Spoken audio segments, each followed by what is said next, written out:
Hello, everyone. This is Adam Meister, the Bitcoin Meister, the Disrupt Meister. Welcome to the One Bitcoin Show. Today is November the 21st, 2019. Bitcoin in motion, 5-digit realm. Oh, we shall return. Apex Predator, 1 Bitcoin equals 1 Bitcoin. Value your wealth in Bitcoin. I am offended by selling. Yeah, you fiat freaks. I am offended by selling. You can change your behavior. Personal responsibility is a new counterculture. Okay, fiat freaks are going to like this one. We're going to talk about the price a little later on. Hello, my elite friends. Check out all the links below, disruptmeister.com. Follow me on Twitter @TechBalt. We've had technical difficulties here in Adelaide. We're probably going to have them again during this live show. Tomorrow is This Week in Bitcoin with Zach Voll. He's going to tell you how to get a job in the Bitcoin space. It is great. There won't be any technical difficulties during that show, though. That'll be Friday on the East Coast of the United States. I'm still in Adelaide, Australia. I will be back in Baltimore for Thanksgiving. There will not be technical difficulties there, in theory. So, and yeah, if you guys have questions, I have answers. You could type in Bitcoin Meister in the chat or do a super chat, and I will hopefully see them. My eyes are on a lot of different things here, just trying to make sure we get a constant stream of upload here from the lovely Adelaide internet.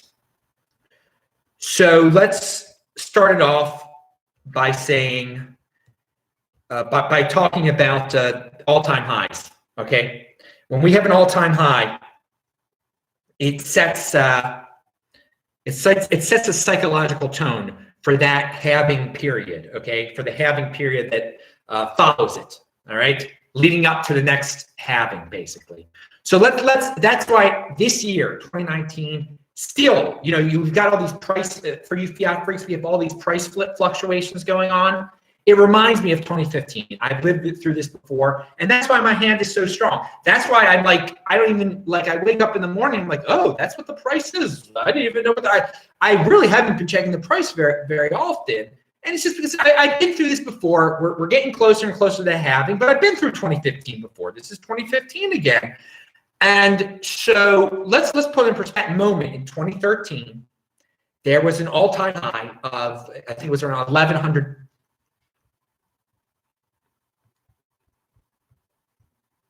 So let's put it in perspective here. Back in 2013, we had a all-time high price in late 2013 of around $1,100. Okay, and then from then on until about the beginning of 2015, it was dropping. There was turbulence. In the beginning of 2015, it hit the low. It was around 15. Let's say it hit a point in January of 2015 that was 15% of that previous all-time high. Okay, and then until a little bit before the halving of 2016, it jumped. It played around from, the price was, in terms of dollars, was between 15% and 40% of the previous all-time high. And we are going through that again. The dollars in December, just this past December, which was around 15% of the previous. Again, in December, the price hit about 15%.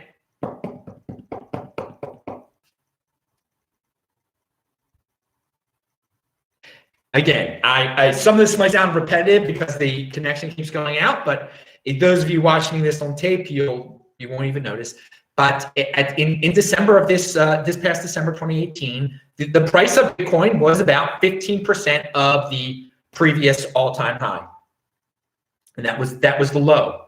And since then, we have jumped around 30% of the all-time high, 40% of the all-time high, and really, we've been constant around 40% of the all-time high. Now, forget about the 30% thing. So this period, and we even got up to about 60% of the all-time high. In the previous period, in 2015, it never did anything like that. So this What we've been living through now, going from 12,000 and 8,000 and 7,000, blah, blah, blah. It's better on your heart if you care about the fiat price. It's better, it's less stressful than 2015. 2015, we never got back to 60% of the all-time high. It took until 2 months before the halving of 2016 to even get out of to say goodbye to the $400 realm, okay? To get to 50%, to even get close to 50% of the all-time high.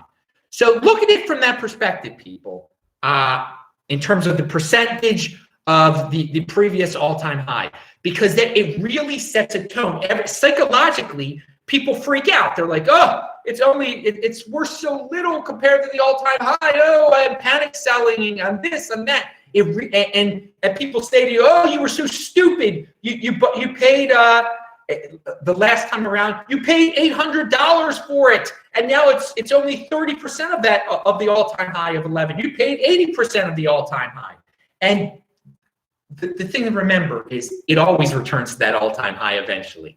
You just got to be patient.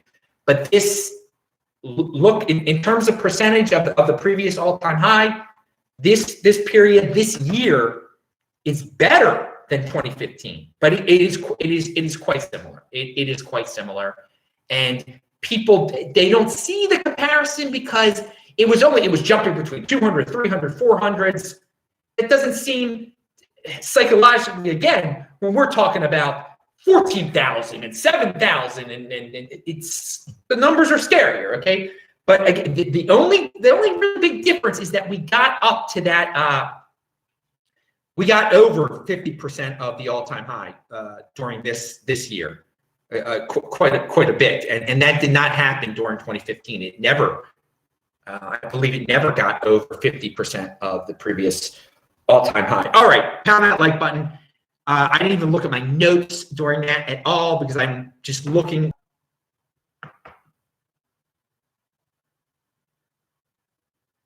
Roman Q says, during all the previous cycles, during previous highs, previous times before halvings, the price of one Bitcoin was one Bitcoin each. And every previous time, yes, value your wealth in Bitcoin. Exactly, strong hand. But I'm giving you a fiat freak special here. I'm giving you a fiat freak special. You know, sometimes we gotta be fiat freaks about it. Oh man. Okay, another question. BitMEX trades. Oh dude, you're a trader. Be careful. I don't encourage that. Strong hand. Can this commodity take many years to recover a USD all-time high?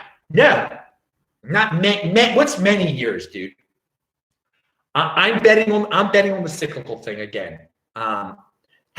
So let's talk about last cycle again. In 2015, it hit its low. Then we had the halving of 2016. And then in the beginning of 2017, it recovered the all-time high from 2013, okay? So four-year difference. So if we follow that cycle again, we'll have this halving in 2020, and we will recover that all-time high in the beginning of 2021 at some point, okay? So is that many years to you? That's not many years to me. So I'm not a person, and I've heard some people, well, it won't get up back to its all-time high until 2025, some far year. Like, and you know, I lived through this before, dudes. Back in 2015, people were saying, oh, if you told someone in 2015 that Bitcoin would be $1,100 again at the beginning of 2017, they would say no. They would say no, that's highly unlikely. So you're living through that again. Someone like me telling you it'll be at its fiat freak all-time high at the beginning of 2021, there are a lot of doubters out there.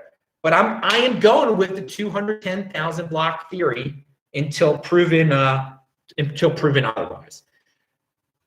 For me, it's, again, I value my wealth in Bitcoin. It is my savings account. I'm not dumping my savings account. Who the heck does that? I don't need to get into my savings account. And hopefully you are in that situation too. And JC says, cherish this bear market.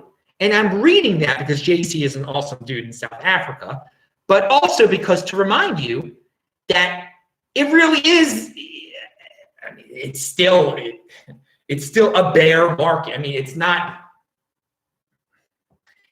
the price is still, in terms of fiat, you know, it's just bouncing. I'm going to call it a bear market. It's just the mediocre market of 2015. It's just, it's not going, it's slowly going up over the long run. You shall see, okay, over the long run. I mean, we already hit the 14,000 or the 12,000, whatever it was, 13,000. But you know, we live life one day at a time. We live life 1 week at a time. So it's we see it go down. We live through the downs, and just remember, over the long, it's, yeah. You shall just wait. We're building up. It just, that's the thing with Bitcoin. It goes in spurts, okay? And those super duper happy days, they're just great when it goes up by so much. They don't happen all the time though, but they happen again, because in order to get to the all-time high, you have to have days when it goes up. So they're coming again. But just for this exercise that we've been discussing here, percentage of the previous all-time high. Keep that in mind. Okay. Let us continue. What do we got here? All right. Oh, hang on. I just closed a screen. We want to make sure. All right. So I had all these notes here. I've got all these. All right. I have all these notes here for that whole fiat freak all-time high thing. Keep in mind. All right, 200. Oh yeah, I covered everything. I had memorized it. Wow, and I just wrote it like 2 seconds ago. All right, I'll be in San Francisco, by the way. This is something I keep forgetting to mention. They have the big Bitcoin event at the end of March in San Francisco. I forgot what the heck it's called. I will be there in San Francisco. Come to the event. I'll hang out with you if you're, or maybe there'll be parties after or before the event. So no, I will. I'll be there at that. What's that event even called? Bitcoin 2000? I'm sorry, I can't remember its name, but it's the big one at the end of March. I already know that there. I know I will be in San Francisco for those 2 days. Where I will be between January 14th and then, I do not know. So give me some shout outs, people. I'm going to be in Tucson most of December and the second half of December and January. I'm getting everything confused. But where should I go after Tucson but before San Francisco? Pound that like button. Okay. Now we got it here. The block. This reminded me of the Mike Hearn rage quit type of FUD. This is Mike Hearn rage quit type of FUD. Because when you're living through these times of turbulence, you have days where the fiat price goes down by quite a bit based on some rumor, and that was a famous one, the Mike Hearn thing. And I bring up the Mike Hearn thing to remind people that are like freaked out. Oh, why would it go to 10,000 to whatever the heck it's gone to? Is that the Mike Hearn thing back in 2016? Again, it's all cyclical. It went down $100 in 1 day. That's a huge percentage. We have huge percentage drops, but this the block crypto put this rumor out here. In spite of other outlets uncritically reporting Binance's official line on the matter, the block stands by our sources and reporting that Binance's Shanghai office was shut down. Okay, so you say something like that Shanghai offices of Binance, a huge, actually this reminds me more of a little bit of the Bitfinex hack. We had a big Bitfinex hack back in 2016. People just react to it and panic sell. But this is probably not even true, or it's sort of true, but it wasn't really a huge raid and so all the altcoins are also down today. So you can probably attribute that to this rumor. But it's something people should be accustomed to by now. We have fake news, semi-fake news, rage quit. They bring the price down percentage-wise a substantial amount. It's happened before. It will happen again. And so I wanted to bring that one up. Is it true there was a massive raid there and they had to move everything to Singapore? Well, apparently it's been out in the public for quite some time that some of them are in Singapore. I don't really care. But when you have a headline like that, people go into a panic. Certain people go into a panic, and this is where the big boys play. So if speculators want to start selling on fake news, that's their business, baby. And you know what? Pound that freaking like button. Oh yeah. Let's see. Do we have any other? We got a Roman Q. What did he say here? It is hard to see all this stuff. Yeah, Bitcoin's block height just hit. And just learn Bitcoin.com. Check out his site.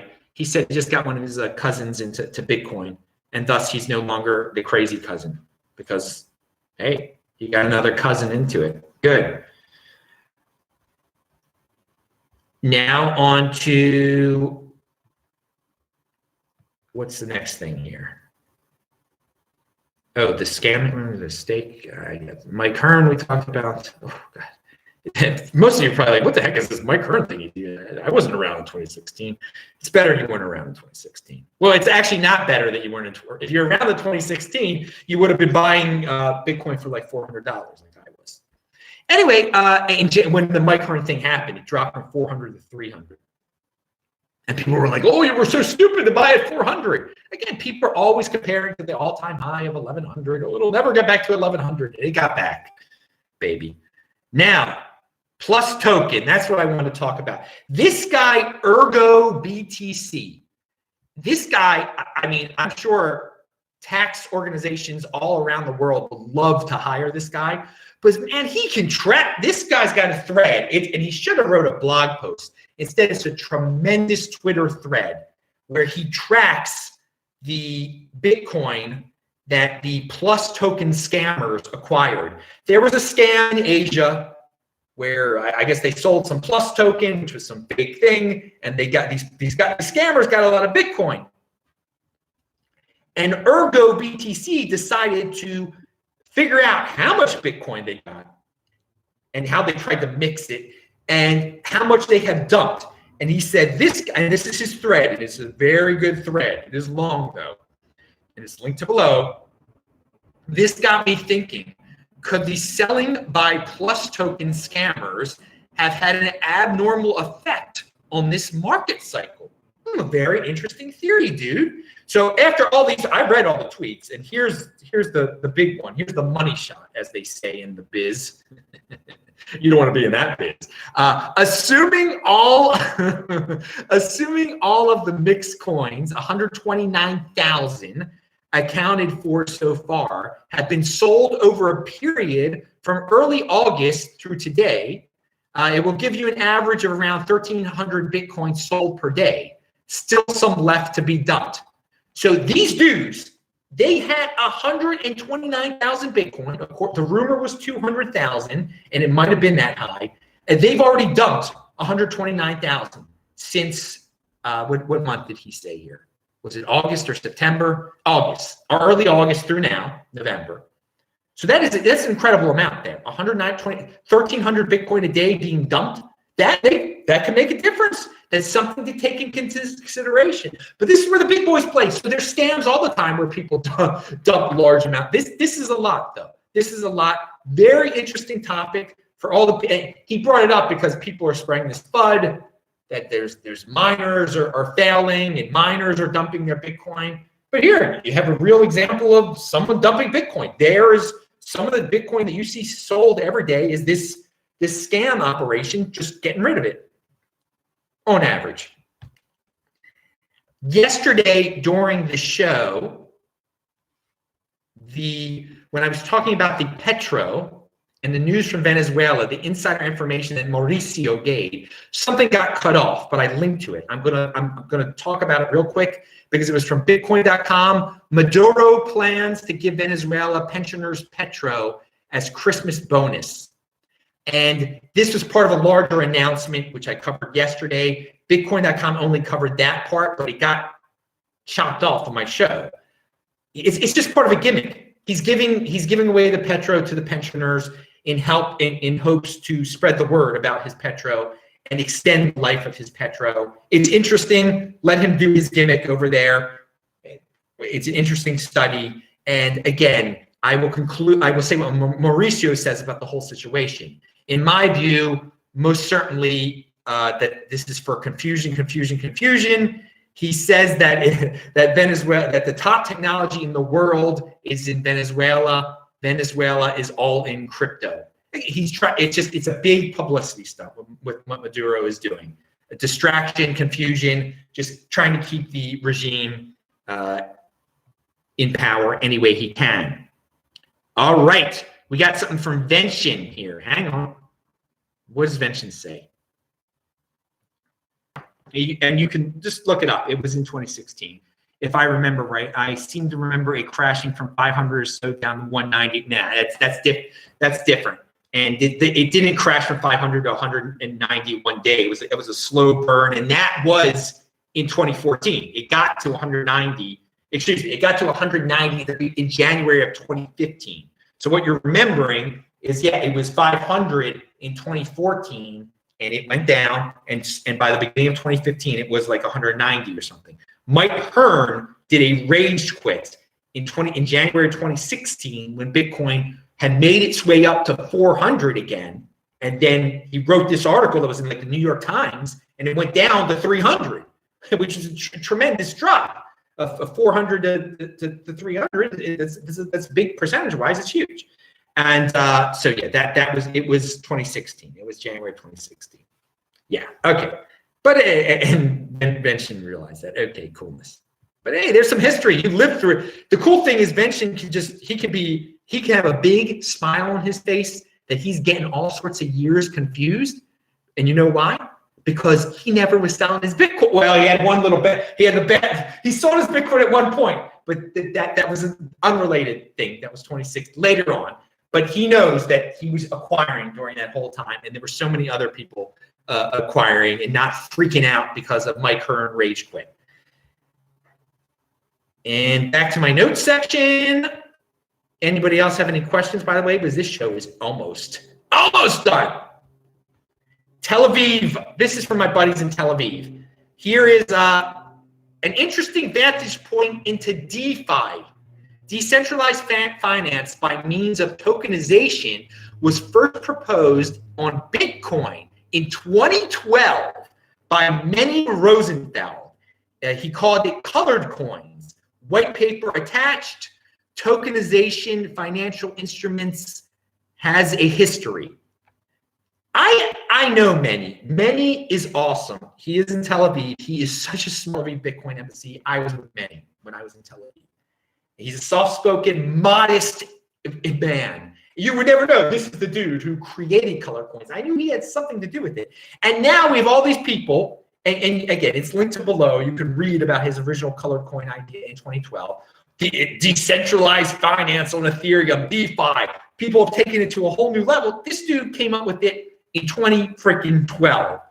So at Tel Aviv, Israel, they produce some of the best over there. And quite a flashback, quite a modest man. You should go to the Tel Aviv Bitcoin Embassy to hang out with Manny every freaking Sunday. And Udi is there most freaking Sundays. And some other people, maybe Sarah's been on the show. She's hardly ever there on Sunday, but she should be there more on Sunday. But speaking of Tel Aviv, if you're there, go to the Bitcoin Embassy this Sunday. Udi says, join me and Shesek at the Bitcoin Embassy for our first Bitcoin Socratic seminar starting at 6 p.m.